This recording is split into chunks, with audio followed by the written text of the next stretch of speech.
રાણપુર બોટાદની જોડતા military highway પર ખાડાઓ વાહન ચાલકો માટે મોટો ખતરો બની રહ્યો છે। દિવસો દિવસ અહીં અકસ્માતોની સંખ્યા સતત વધી રહી છે।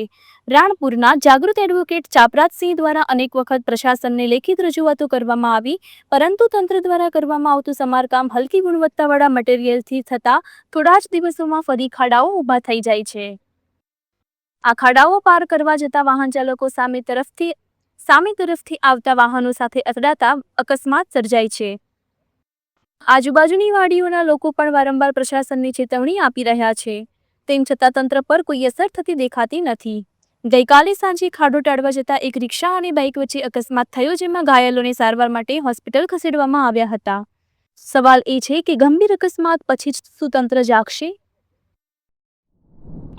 નમસ્કાર, आज TV7 लाइव न्यूज पहुंची है राणपुर मिलिटरी रोड पर। राणपुर ने बोटाद ने जोड़तो एक रोड है।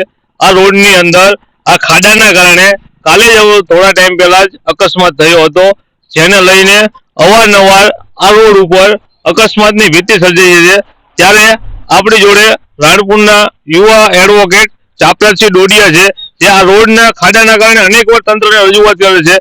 ચાપરાજસિંહ, આ ખાડા બારામાં આપનું શું કહેવું છે? આ ખાડા બાબતમાં મારે એટલું જ કહેવું છે કે આ જીવલેણ ખાડા છે। આ ખાડો જો ચાલુ આવે કારણ એટલું સૌપ્રથમ એવું કહીશ કે બોટાદ જિલ્લાનો એકમાત્ર રાષ્ટ્રીય ધોરીમાર્ગ છે, જેને મિલિટરી રોડ તરીકે ઓળખવામાં આવે છે। આ ખાડા ઉપર અવારનવાર 24 કલાક વાહનો ચાલુ રહે છે, એટલે લાઈવ રસ્તો છે। સ્પીડમાં આવતા જો ખાડો લે તો પણ વાહનને અને વાહન ચાલકને અને પેસેન્જરને નુકસાન થાય છે। બીજા નંબરમાં જો ખાડો તારવા જાય તો સામેથી આવતું વાહન હોય એની સાથે ટકરાય છે। એની સાબિતી ગઈકાલે સાંજે આ રિક્ષા અને બાઇક વચ્ચે અકસ્માત થયું હતું। અવારનવાર આ ખાડાના લીધે અકસ્માતો થાય છે। આવા ઘણા બધા ખાડા છે જેને વહેલી તકે પૂરવા જોઈએ। નેશનલ વિભાગ દ્વારા અગાઉ પણ આ રોડનું સમારકામ કરવામાં આવ્યું હતું થોડા ટાઈમ પહેલા જ, છતાં પણ હજી ખાડાઓ એમના એમ છે, તો એ બારામાં આપનું શું કહેવું છે? એ બાબતે તો હું એવું શુદ્ધ અને દેશી ભાષામાં કહીશ કે સમારકામ નથી થતું, લીપણ કામ થાય છે।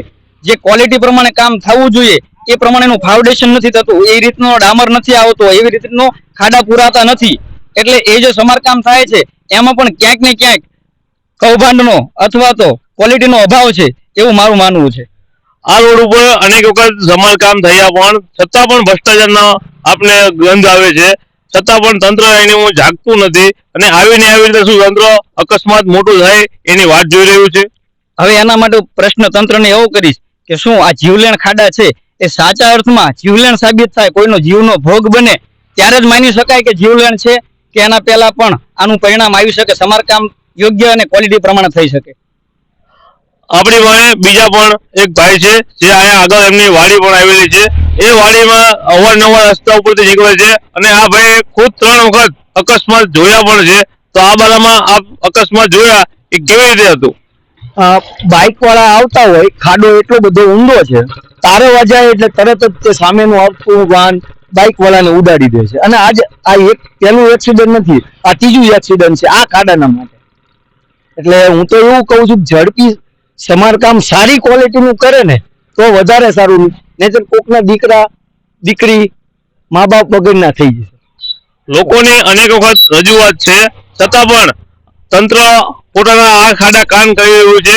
કાલે પણ અકસ્માત થયો હતો, તેનો કેમેરામેનને કહીશ કે લાઈવ તમને દ્રશ્ય દેખાડશે કે આ જે ખાડાના કારણે આ રિક્ષા તારવવા ગયા તો સામેથી બાઇક આવતું હતું, તો બંને વચ્ચે અકસ્માત થયો। હાલ એ લોકો બોટાદ હોસ્પિટલમાં સારવાર હેઠળ છે।